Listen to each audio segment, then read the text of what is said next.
جس نے بر صغیر میں پہلا تعزیہ بنایا، 1,00,000 کی فوج لے کر قبر حسین پر جاتا تھا۔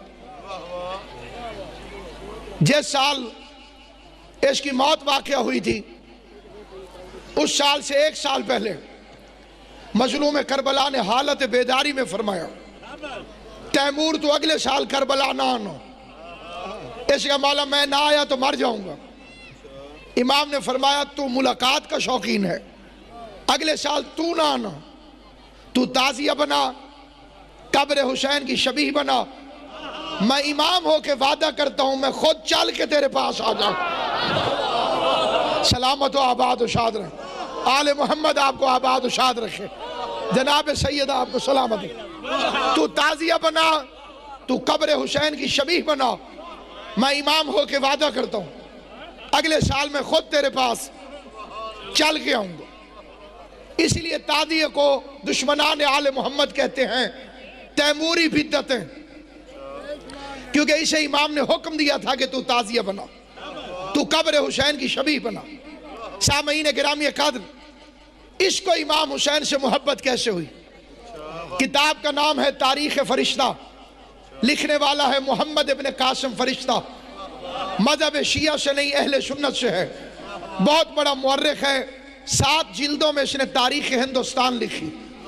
اس میں لکھتا ہے کہ ہندوستان کے بادشاہ امیر تیمور کو ایک ایسی جڑی بوٹی کی ضرورت پیش آئی جس سے اس کے لیے دوا بننا تھی، وہ سرزمین عراق سے ملتی تھی۔ اس نے اسے لینے کے لیے اپنے خاص وزیر کو روانہ کیا۔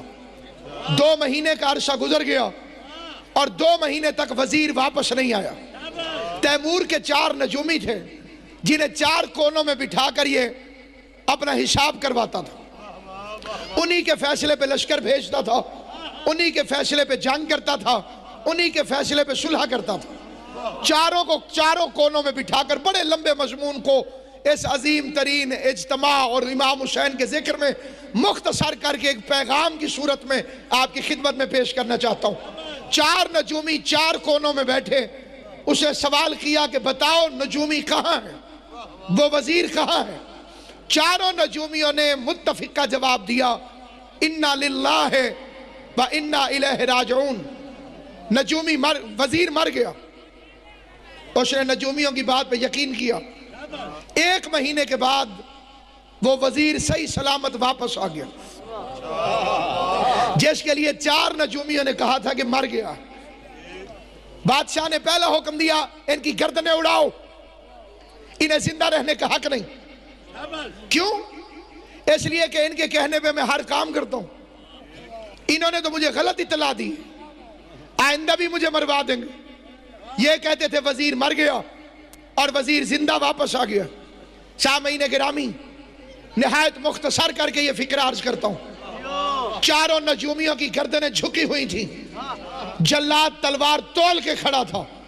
یا ایک نجومی کی آواز آئی، بادشاہ تو نے مارنا ہے، ہم نے مرنا ہے، بے شک قتل کر، زندگی کی بھیک نہیں مانگتا ہوں، لیکن آخری حسرت پوری کرواؤ، مارنے سے پہلے وزیر ملواؤ، ہم وزیر سے ملنا چاہتے ہیں۔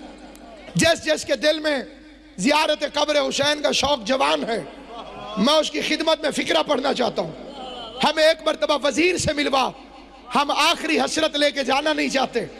ایک بندہ کہتا مر گیا ہے، بات ٹھیک تھی کہ اس نے غلطی کی ہے۔ 4 نجومی بیک وقت مختلف جگہوں پہ بیٹھ کر غلط نتیجہ برآمد نہیں کر سکتے۔ ہماری حسرت ہمارے سینے سے ختم کرواؤ، ہمارے مرنے سے پہلے ایک مرتبہ وزیر ملا۔ وزیر نجومیوں کے سامنے آیا، موت اور حیات کے درمیانی مقام پر کھڑے نجومی نے روتے ہوئے اس سے پوچھا، یہ میرا آخری سوال ہے، تو پوری ذمہ داری سے جواب دے تاکہ میں مطمئن ہو کے مر جاؤں۔ کہا پوچھ؟ اس نے کہا 1 مہینہ پہلے جمعرات کے دن مغرب کے وقت تو کہاں تھا؟ جس وقت ہم حساب لگا رہے تھے کہ تو مر گیا ہے، وہ جمعرات کا دن تھا، وہ مغرب کا وقت تھا، وہ 1 مہینے پہلے کی تاریخ تھی، تو کہاں تھا؟ تھوڑی دیر سوچنے کے بعد وزیر کہتا ہے قبر حسین پر۔